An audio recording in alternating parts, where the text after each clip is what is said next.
दिल्ली में खास तौर पे डेमोक्रेसी को बाबूक्रेसी में बदल देता है। देखिए, ये जो दिल्ली का अध्यादेश एक बिल के रूप में आज सदन के भीतर लाया जा रहा है, ये देश में, दिल्ली में खास तौर पे डेमोक्रेसी को बाबूक्रेसी में बदल देता है। यानी कि दिल्ली को अब दिल्ली की चुनी हुई सरकार नहीं चलाएगी, चंद यूपीएससी पास बाबू और उपराज्यपाल चलाएंगे। सारी शक्तियां चुनी हुई सरकार से छीनकर बीजेपी द्वारा अपॉइंटेड उपराज्यपाल में लीन करने का प्रयास इस बिल के माध्यम से किया जा रहा है। और जो बिल लाया गया है ऑर्डिनेंस को रिप्लेस करने के लिए, वो बिल ऑर्डिनेंस से भी ज्यादा खतरनाक है देश के लोकतंत्र के लिए, देश के संविधान के लिए। और ये बिल कई सारी चीजें कहता है। मैं आपको कुछ उदाहरण देता हूं। एक ये कहता है कि मंत्रिमंडल के कोई भी फैसले को अफसरशाही लागू करने से मना कर सकती है और गलत ठहरा सकती है। दूसरा ये कहता है कि मंत्रियों का जो भी फैसला लिया जाएगा उस पर अफसरों का एक ऑडिट होगा कि यह फैसला सही है कि गलत है। तीसरा ये कहता है कि दिल्ली सरकार की जितनी चेयरमैनशिप्स हैं, बोर्ड्स हैं, कमीशंस हैं, उन सबकी नियुक्तियां उपराज्यपाल करेंगे।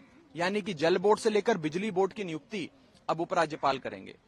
मतलब अब आपका बिजली का बिल आएगा कि नहीं आएगा, पानी आपके घर मुफ्त आएगा कि नहीं आएगा, इसका फैसला भी उपराज्यपाल करेंगे।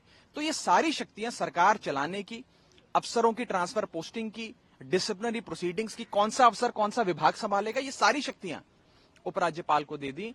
और दिल्ली की चुनी हुई सरकार से जितनी लोकतांत्रिक ढंग से चुनी हुई सरकार के पास शक्तियां होनी चाहिए, वो सारी आज इस एक बिल के माध्यम से छीन ली भाजपा ने। और ये इसलिए किया क्योंकि बीजेपी से अरविंद केजरीवाल और आम आदमी पार्टी की सफलता देखी नहीं जा रही। 25 साल से दिल्ली में लगातार चुनाव हो रहे हैं। 6 बार पिछले 25 सालों में विधानसभा के मुख्यमंत्री चुनने के चुनाव हुए दिल्ली में। 6 के 6 बार भाजपा वो चुनाव हार गई, एक बार नहीं जीत पाई, उनकी सियासी जमीन खिसक गई।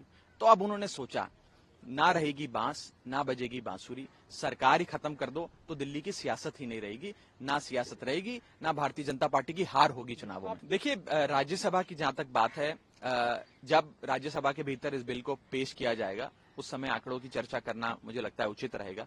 कौन सी पार्टी क्या मत लेती है, कौन सी पार्टी संविधान को बचाने के लिए सामने आती है, वो फैसला वो जब फैसला लिया जाएगा पार्टियों द्वारा उस समय मेरे ख्याल से विस्तार से चर्चा करना उचित रहेगा।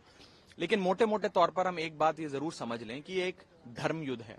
धर्म हमारे साथ है, सच्चाई हमारे साथ है, अच्छाई हमारे साथ है। बुराई, झूठ, असत्य और अधर्म भाजपा के खेमे में है।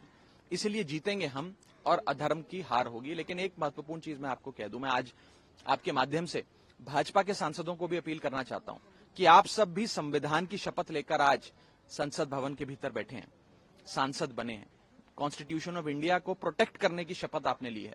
अगर संविधान को सही मायने में बचाना चाहते हैं तो इस बार इस दिल्ली के कानून पे, दिल्ली के बिल पे लोकतंत्र का साथ दो, संविधान का साथ दो और इस बिल को हराने में हमारा सहयोग करो।